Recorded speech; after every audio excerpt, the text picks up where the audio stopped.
Bonjour et bienvenue dans Bref de Poésie.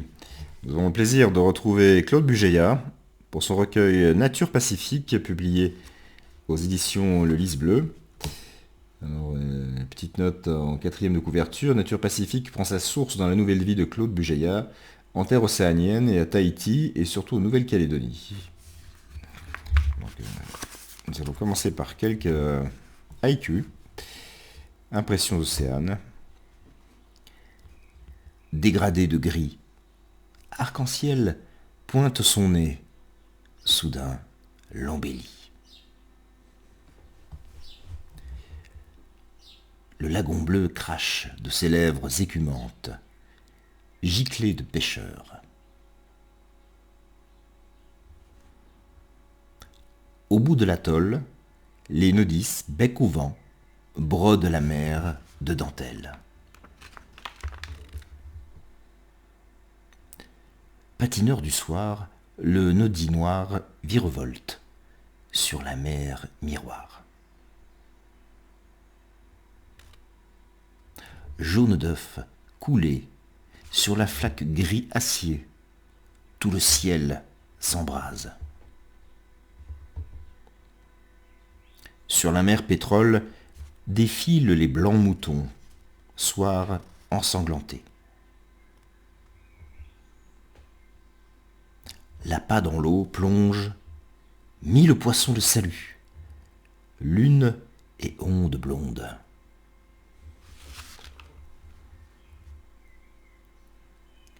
Les pins colonnaires ont laissé leur raideur au vestiaire et dansent dans le vent.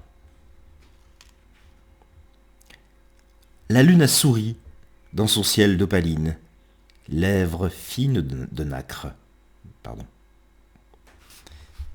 Nouméa, juin 2021.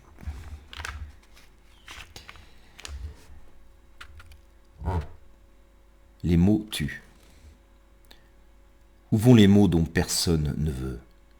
Où vont les mots qu'on ne peut prononcer? Où vont-ils se nicher? Ils surgissent la nuit, à la faveur de l'ombre, et tentent de subsister contre vents et marées.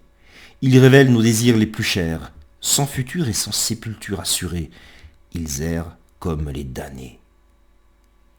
Parfois, ils perlent à nos lèvres, comme une rosée d'été, et courent sur la mer, par le vent, emportés. Ne les voyez-vous pas, dans les voiles gonflées, tous ces mots d'amour de votre vie, de notre vie rêvée? Ils partent pour une grande traversée et parcourent la terre, contre vents et marées.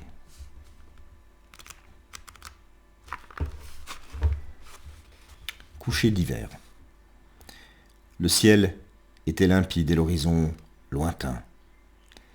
L'air s'était adouci, après du temps mauvais. La fin du jour venait et l'on guettait du bord le coucher du soleil dans l'océan serein, comme le coucher du roi devant ses courtisans. L'eau dormait, apaisée. Le disque en suspension amorça sa descente, friandise attendue. Mais brusquement la mer l'engloutit, l'emporta par le fond, sans bruit, sournoisement. Et l'or en fusion disparut, l'orange si convoité à la baie des citrons. Les hommes se taisaient, contemplant le prodige, célébrant la nature, restant humbles dans l'ombre.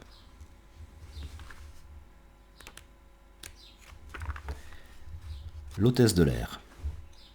La souris japonaise à l'habit bleu marine, plissé, s'affaire et s'empresse auprès des passagers.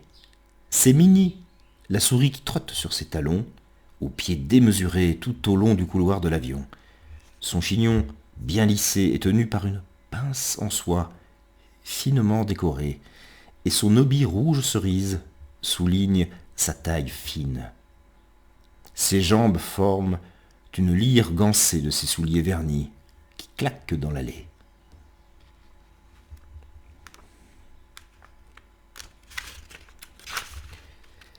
Matin pluvieux. Tel l'oiseau englué sur sa branche. Je me débats, mais mes ailes flanchent. J'entends la voix qui appelle. Papageno, l'oiseleur, a ouvert la volière. Pourtant, j'ai volé bas. J'ai évité le chat, aux aguets, griffes d'or, poils hérissés. J'entends la flûte, petite voix. Où sont passés mes congénères? Où sont les oiseaux de passage qui croisent quand le ciel est bas? Où sont les rires des enfants? Doux carillon de l'au-delà. Mes pieds ne décollent pas. Reine de la nuit, emporte-moi. Pamina a besoin de toi. Son cœur qui bat et déraisonne.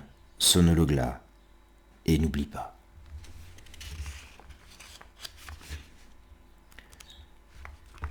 Ce dernier texte pour cette nouvelle invitation au voyage de Claude Bugéa. Legs. Mon père m'a légué des rives sauvages, des plages infinies où nous tirions les barques, tous réunis pour les mettre à l'abri. Il m'a légué encore des odeurs d'essence et de poissons mêlés, de pêche rapportée le soir à la tablée et qu'on faisait griller pour la communauté. Il m'a légué aussi de grandes assemblées sous les eucalyptus aux odeurs camphrées, qui nous offraient leur ombre dans la touffeur d'été. Les adultes échangeaient leurs meilleurs souvenirs, et les yeux s'animaient au passé convoqué. Et nous, les enfants, nous écoutions bercés par les récits d'antan, et un peu impatients d'aller goûter la mer, malgré le feu ardent. Je me souviens de vestiges romains où se cassaient les vagues.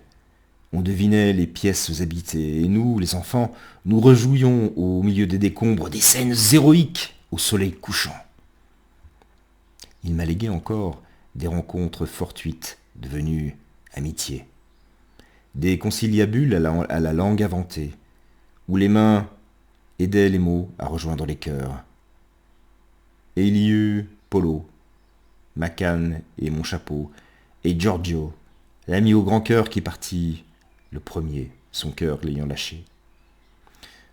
Je me souviens aussi du parfum des lauriers, en grands massifs roses, pêche ou blanc, bordant l'oued qui mourait sur la plage. Les femmes s'y baignaient avec leurs enfants, toutes de noir, vêtues, et sans qu'on aperçût leur peau blanche, laiteuse ou brune, desséchée par le temps. Il m'a légué encore une nature heureuse, une maison pleine de rires et de chants, retenue du monde de l'enfance, de régions ignorées, d'une Sicile lointaine et un peu fantasmée. Je me souviens aussi de grottes sous-marines à la beauté grandiose et aux eaux cristallines, de camps improvisés au cœur de l'arène, et de champs d'orangers que bordaient les figuiers. Mon père m'a légué la cité de la joie, souvenir d'enfants rois au pays tant aimé, courant parmi les vignes, cité bellissima, à Mégrine, coteau, à 2 pas de Carthage, pays de cocagne et pays de partage. Gommer la voie ferrée, l'enfant disparu par manque de vigilance, magnifier ses souvenirs d'enfance, insouciante et dorée, protégée par l'aïeul, pourvoyeur adoré, dont il portait le nom. Je donnerais beaucoup pour entendre ta voix, résonner et s'étonner encore du parfum du jasmin, maintes fois respirer. Voilà, dernier texte de Nature Pacifique de Claude Bugéa aux éditions Le Lys Bleu. Je vous remercie pour votre écoute et je vous souhaite passer une très belle journée, soirée, je l'espère en poésie. À bientôt.